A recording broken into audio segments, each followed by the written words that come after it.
আজানের সময় বিদ্যুৎ চলে যায়, বিদ্যুৎ অফিসে সব বিধর্মী লোক চাকরি করে নাকি? এরকম কথা কিন্তু অনেকে বলে থাকেন। দেখেন আমার এখানে এখন ঈশ্বরের আজান চলতেছে, এই সময় হঠাৎ করে একটা লাইন বন্ধ হয়ে গেছে। আমরা কিন্তু ইচ্ছা করে লাইন বন্ধ করিনি, লাইনটা অটোমেটিক বন্ধ হয়ে গেছে। এর কারণ হচ্ছে আমাদের লাইনের উপরে একটা বাজ পাখি পরে শর্ট সার্কিট হয়ে লাইনটা অটোমেটিক বন্ধ হয়ে গেছে। তো এরকম অনাকাঙ্ক্ষিত দুর্ঘটনা কিন্তু মাঝে মাঝেই ঘটে। অনেক সময় গাছের ডালপালা ভেঙে পড়ে, বাজ পাখি পড়ে, বা লাইনে অন্য কোনো ফল্ট হয়, ট্রান্সফরমার নষ্ট হয়, এরকম অনাকাঙ্ক্ষিত দুর্ঘটনার জন্য লাইনগুলো কিন্তু অটোমেটিক বন্ধ হয়ে যায়। বিদ্যুতের লাইন কিন্তু ইচ্ছা করে বন্ধ করা লাগে না। বিদ্যুৎ অফিসের লোকজন শুধুমাত্র দিনের বেলায় কাজ করার জন্য লাইন শাটডাউন নিয়ে কাজ করে, অথবা রাতের বেলায় মাঝে মাঝে যদি ট্রান্সফরমার পরিবর্তন করা হয় বা কোথাও স্টিল জাম্পার নষ্ট হয়ে যায়, সেটা গ্রাহককে সেবা দেওয়ার জন্য মাঝে মাঝে অল্প সময়ের জন্য শাটডাউন নিয়ে কাজ করা হয়। কিন্তু সেই শাটডাউন গুলো কখনোই আজানের সময় বা নামাজের সময় নেওয়া হয় না। আজান নামাজ শেষ হলে তারপরে নেওয়া হয়।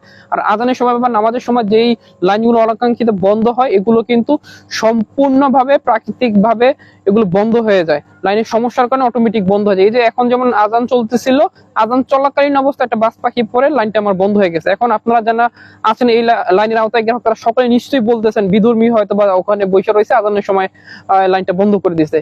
কিন্তু দেখেন আমি আবারও বলতেছি, বিদ্যুৎ অফিস কখনোই ইচ্ছা করে লাইন বন্ধ করে না। আমাদের সহকর্মীরা সাথে সাথে অভিযোগ পাওয়া মাত্র ওখানে চলে গেছে, যাওয়ার পরে দেখছে যে সেখানে একটা পাখি পড়ছে, পাখি পড়ার কারণে লাইনটা শর্ট সার্কিট হয়ে বন্ধ হয়ে গেছে। তো ওই সমস্যার সমাধান করার পরে তারপরে লাইনটা চালু করা হবে।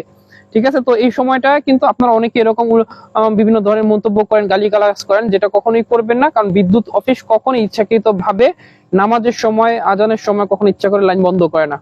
তো আশা করি আপনাদের এই ভ্রান্ত ধারণা দূর হবে। আর বিদ্যুৎ সম্পৃক্ত বিষয়ে যাবতীয় তথ্য পেতে আমাদের জরুরি বিদ্যুৎ সেবার সাথেই থাকবেন। আসসালামু আলাইকুম।